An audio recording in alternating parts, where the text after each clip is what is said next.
Welcome back to A People's Historian, show where we read about 30 minutes of history together. My name is Jason Kishinev, and we're about to start Chapter 12 of A People's History of the United States by Howard Zinn. Chapter 12 is entitled The Empire and the People. Shall we dig in? Theodore Roosevelt wrote to a friend in the year 1897, "In strict confidence, I should welcome almost any war, for I think this country needs one." The year of the massacre at Wounded Knee, 1890, it was officially declared by the Bureau of the Census that the internal frontier was closed. The profit system, with its natural tendency for expansion, had already begun to look overseas. The severe depression that began in 1893 strengthened an idea developing within the political and financial elite of the country that overseas markets for American goods might relieve the problem of underconsumption at home and prevent the economic crises that in the 1890s brought class war. And would not a foreign adventure deflect some of the rebellious energy that went into strikes and protest movements toward an external enemy? Would it not unite people with government, with the armed forces instead of against them? This was probably not a conscious plan among most of the elite, but a natural development from the twin drives of capitalism and nationalism. Expansion overseas was not a new idea. Even before the war against Mexico carried the United States to the Pacific, the Monroe Doctrine looked southward into and beyond the Caribbean. Issued in 1823, when the countries of Latin America were winning independence from Spanish control, it made plain to European nations that the United States considered Latin America its sphere of influence. Not long after, some Americans began thinking into the Pacific, of Hawaii, Japan, and the great markets of China. There was more than thinking. The American Armed Forces had made forays overseas. A State Department list, Instances of the Use of United States Armed Forces Abroad, 1798 to 1945, presented by Secretary of State Dean Rusk to a Senate committee in 1962 to cite precedents for the use of armed forces against Cuba, shows 103 interventions in the affairs of other countries between 1798 and 1895. And you thought it was just a 20th century thing in 21st century. A sampling from the list with the exact description given by the State Department. Ooh, juicy. 1852 to 1853, Argentina. Marines were landed and maintained in Buenos Aires to protect American interests during a revolution. 1853, Nicaragua, to protect American lives and interests during political disturbances. 1853 to 1854, Japan, the opening of Japan, and the Perry expedition. The State Department does not give more details, but this involved the use of warships to force Japan to open its ports to the United States. 1853 to 1854, we're still in the first 3 years of this list. 1853 to 1854, Ryukyu and Bonin Islands. Commodore Perry on 3 visits before going to Japan, and while waiting for a reply from Japan, made a naval demonstration, landing Marines twice, and secured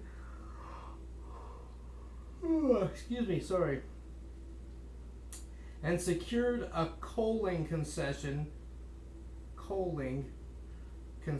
from the ruler of Naha on Okinawa. He also demonstrated in the Bonin Islands, all to secure facilities for commerce. 1854, Nicaragua. San Juan del Norte, Greytown, was destroyed to avenge an insult to the American minister to Nicaragua. 1855, Uruguay. U.S. and European naval forces landed to protect American interests during an attempted revolution in Montevideo. 1859, China, for the protection of American interests in Shanghai. 1860, Angola, Portuguese West Africa, to protect American lives and property at Kisembo when the natives became troublesome. 1893, Hawaii, well, at least it skips 33 years. Hawaii, 1893, ostensibly to protect American lives and property, actually to promote a provisional government under Sanford B. Dole. This action was disavowed by the United States. 1894, Nicaragua, to protect American interests at Bluefields following a revolution. Thus, by the 1890s, there had been much experience in overseas probes and interventions. The ideology of expansion was widespread in the upper circles of military men, politicians, businessmen, and even among some of the leaders of farmers' movements who thought foreign markets would help them. Captain A.T. Mahan of the U.S. Navy, a popular propagandist for expansion, greatly influenced Theodore Roosevelt and other American leaders. The countries with the biggest navies would inherit the earth, he said. Americans must now begin to look outward. Senator Henry Cabot Lodge of Massachusetts wrote in a magazine article, "In the interest of our commerce, we should build the Nicaragua Canal, and for the protection of that canal, and for the sake of our commercial supremacy in the Pacific, we should control the Hawaiian Islands and maintain our influence in Samoa. And when the Nicaraguan Canal is built, the island of Cuba will become a necessity. The great nations are rapidly absorbing for their future expansion and their present defense all the waste places of the earth. It is a movement which makes for civilization and the advancement of the race. As one of the great nations of the world, the United States must not fall out of the line of march. A Washington Post editorial on the eve of the Spanish-American War. A new consciousness seems to have come upon us, the consciousness of strength, and with it a new appetite, the yearning to show our strength, ambition, interest, land hunger, pride, the mere joy of fighting. Whatever it may be, we are animated by a new sensation. We are face to face with a strange destiny. The taste of empire is in the mouth of the people, even as the taste of blood in the jungle. Was that taste in the mouth of the people through some instinctive lust for aggression or some urgent self-interest?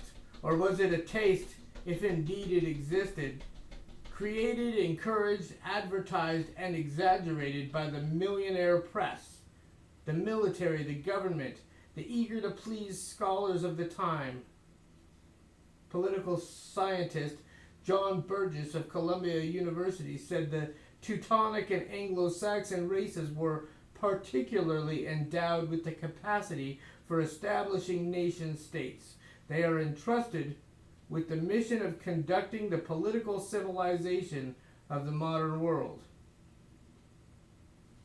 Several years before his election to the presidency, William McKinley said, We want a foreign market for our surplus products. Senator Albert Beveridge, spelled differently, but Beveridge, of Indiana in early 1897 declared, American factories are making more than the American people can use. American soil is producing more than they can consume. Fate has written our policy for us. The trade of the world must and shall be ours. The Department of State explained in 1898, it seems to be conceded that every year we shall be confronted with an increasing surplus of manufactured goods for sale in foreign markets if American operatives and artisans are to be kept employed the year round. The enlargement of foreign consumption of the products of our mills and workshops has therefore become a serious problem of statesmanship as well as of commerce. These expansionist military men and politicians were in touch with one another. One of Theodore Roosevelt's biographers tells us by 1890, Lodge, Roosevelt, and Mahan had begun exchanging views, and that they tried to get Mahan off sea duty so that he could continue full-time his propaganda for expansion. Roosevelt once sent Henry Cabot Lodge a copy of a poem by Rudyard Kipling, saying it was poor poetry but good sense from the expansionist standpoint. One thing I noticed reading this book is that they didn't used to have any block calling their propaganda what it was. Nowadays we call it news. We don't call it propaganda. And if you say the news channel somebody else watches is propaganda, it makes them defensive. But they were pretty straightforward then. It was war propaganda. When the United States did not annex Hawaii in 1893, after some Americans, the combined missionary and pineapple interests of the Dole family, set up their own government, Roosevelt called this hesitancy a crime against white civilization. And he told the Naval War College, all the great masterful races have been fighting races. No triumph of peace is quite so great as the supreme triumph of war. Roosevelt was contemptuous of races and nations he considered inferior. Wow. When a mob in New Orleans lynched a number of Italian immigrants, Roosevelt thought the United States should offer the Italian government some remuneration.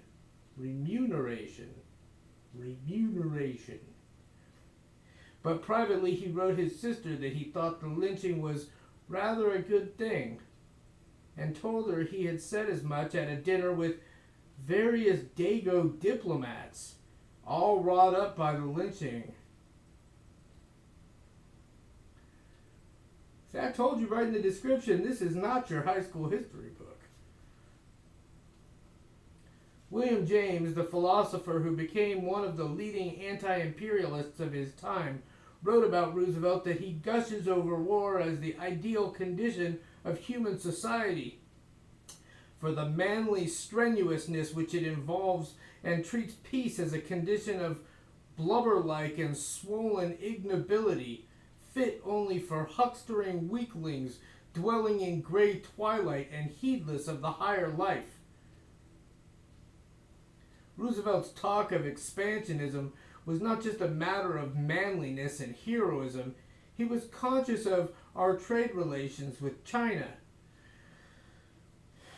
Lodge was aware of the textile interests in Massachusetts that looked to Asian markets. Historian Marilyn Young has written of the work of the American China Development Company to expand American influence in China for commercial reasons, and of State Department instructions to the American Embassy in China to employ all proper methods for the extension of American interests in China. She says that the talk about markets in China was far greater than the actual amount of dollars involved at the time, but this talk was important in shaping American policy toward Hawaii, the Philippines, and all of Asia. While it was true that in 1898, 90% of American products were sold at home, the 10% sold abroad amounted to $1 billion, which, as I say in almost every single episode, $1 billion in 1898 was a heck of a lot more money than $1 billion is now. And it's a heck of a lot of money. Walter Lefebvre writes, by 1893, American trade exceeded that of every country in the world except England. Farm products, of course, especially in the key tobacco, cotton, and wheat areas, had long depended heavily on international markets for their prosperity. And in the 20 years up to 1895, new investments by American capitalists overseas reached $1 billion. In 1885, the steel industry's publication, Age of Steel, wrote that the internal markets were insufficient and the overproduction of industrial products should be relieved and prevented in the future by increased foreign trade. Oil became a big export in the 1880s and 1890s. By 1891, the Rockefeller family's Standard Oil Company accounted for 90% of American exports of kerosene and controlled 70% of the world market. I'm going to read that again. By 1891, the Rockefeller family's Standard Oil Company, now Chevron, accounted for 90% of American exports of kerosene and controlled 70% of the world market. Oil was now second to cotton as the leading product sent overseas. There were demands for expansion by large commercial farmers, including some of the populist leaders, as William Appleman Williams has shown in The Roots of the Modern American Empire. Why, Mr. and Mrs. Williams, would you name your son William? Populist Congressman Jerry Simpson of Kansas told Congress in 1892 that with a huge agricultural surplus, farmers must of necessity seek a foreign market. True, he was not calling for aggression or conquest, but once foreign markets were seen as important to prosperity, expansionist policies, even war, might have wide appeal. Of course, it's easy for us looking back. Such an appeal would be especially strong if the expansion looked like an act of generosity, helping a rebellious group overthrow foreign rule, as in Cuba, as in Venezuela. In 1898, Cuban rebels, you know, it's funny, I tried really hard to pronounce these things the way the natives would pronounce them, but it's really hard for me to train myself to say Cuba. By 1898, Cuban rebels, it just doesn't sound right. Cuban rebels had been fighting their Spanish conquerors for 3 years in an attempt to win independence. By that time, it was possible to create a national mood for intervention. It seems that the business interests of the nation did not at first want military intervention in Cuba. American merchants did not need colonies or wars of conquest if they could just have free access to markets. This idea of an open door became the dominant theme of American foreign policy in the 20th century. It was a more sophisticated approach to imperialism than the traditional empire building of Europe.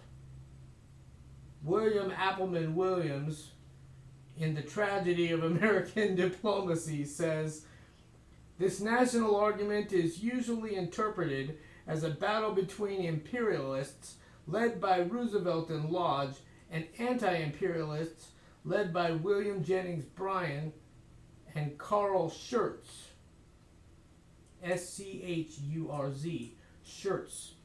It is far more accurate and illuminating, however, to view it as a three-cornered fight.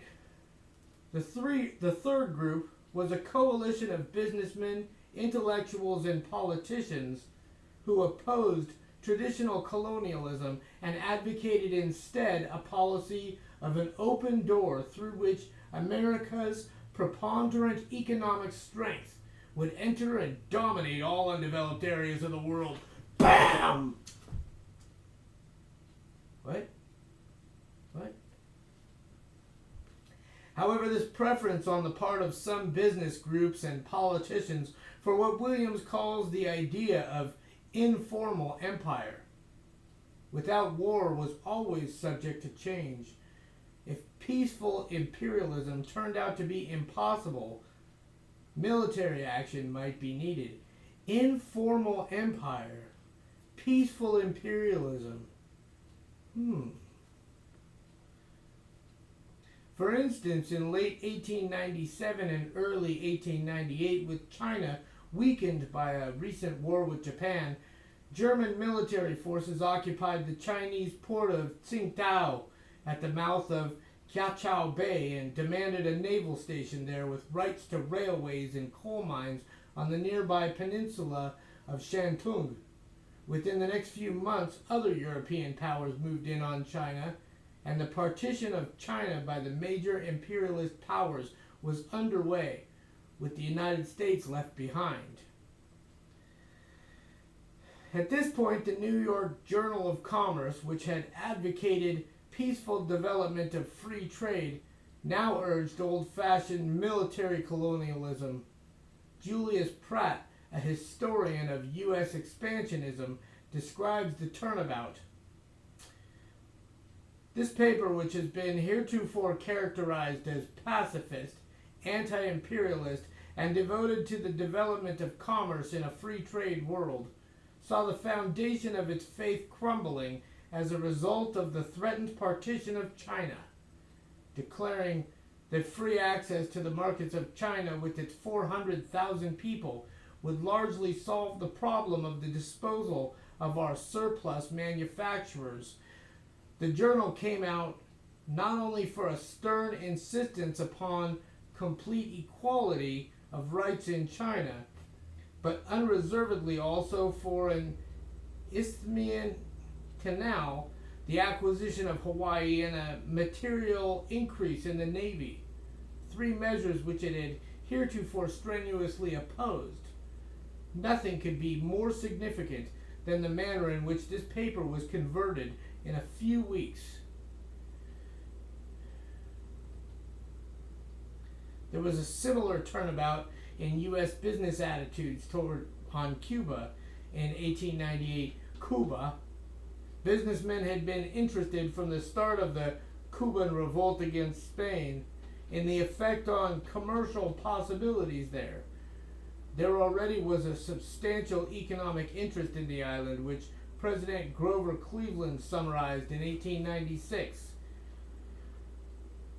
It is reasonably estimated that at least from $30 million to $50 million of American capital are invested in the plantations and in railroad, mining, and other business enterprises on the island. The volume of trade between the United States and Cuba, which in 1889 amounted to about $64 million, rose in 1893 to about $103 million.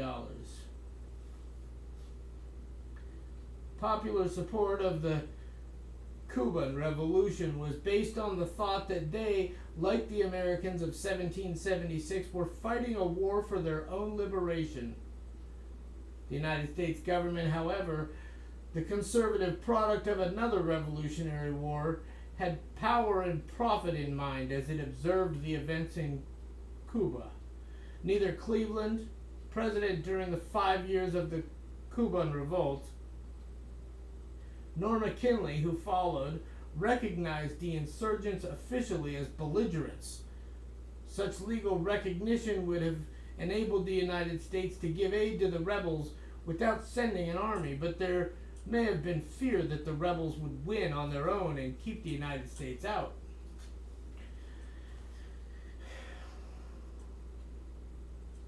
There seems also to have been another kind of fear. The Cleveland administration set a can't do it, said a Cuban victory might lead to the establishment of a white and a black republic, since Cuba had a mixture of the two races. And the black republic might be dominant. The idea was expressed in 1896 in an article in the Saturday Review by a young and eloquent imperialist whose mother was American and whose father was English, Winston Churchill. He wrote that while Spanish rule was bad and the rebels had the support of the people, it would be better for Spain to keep control. A grave danger represents itself. 2/3 of the insurgents on the field are Negroes. These men would, in the event of success, demand a predominant share in the government of the country, the result being, after years of fighting, another black republic. Not a great impression. The reference to another black republic meant Haiti, whose revolution against France in 1803 had led to the first nation run by blacks in the New World. The Spanish minister to the United States wrote to the U.S. Secretary of State, in this revolution, the Negro element has the most important part. Not only the principal leaders are colored men, but at least 8/10 of their supporters. And the result of the war, if the island can be declared independent, will be a secession of the black element and a black republic. Oh no! As Philip Foner says in his 2-volume study, The Spanish-Cuban-American War, the McKinley administration had plans for dealing with the Cuban situation, but these did not include independence for the island. He points to the administration's instructions to its minister to Spain, Stewart Woodford, asking him to try to settle the war because it injuriously affects the normal functions of business and tends to delay the condition of prosperity, but not mentioning freedom and justice for the Cubans. Foner explains the rush of the McKinley administration into war.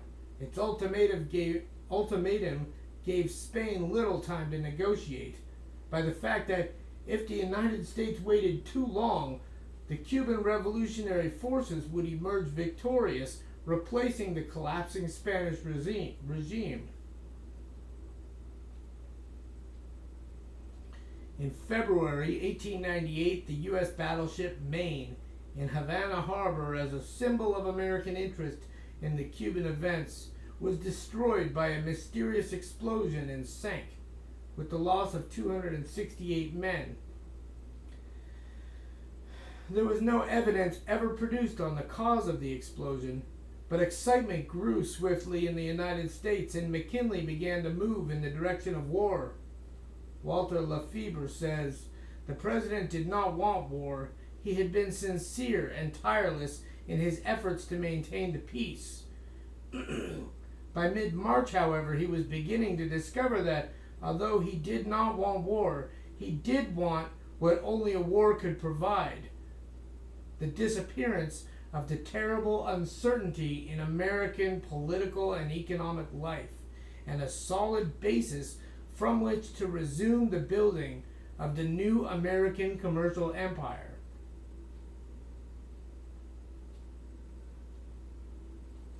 At a certain point in that spring, both McKinley and the business community began to see that their object, to get Spain out of Cuba, could not be accomplished without war, and that their accompanying object, the securing of American military and economic influence in Cuba, could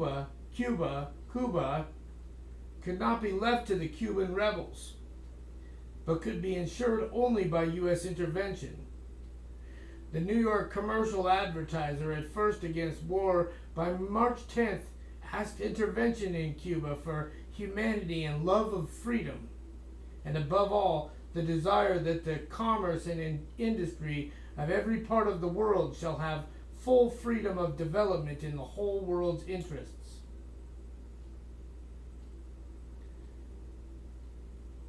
And let's, I'm going to call that the end of the episode. I'd like to thank you for joining me. If you enjoyed what you read, you know what to do. I'm not even going to say it. See you next time.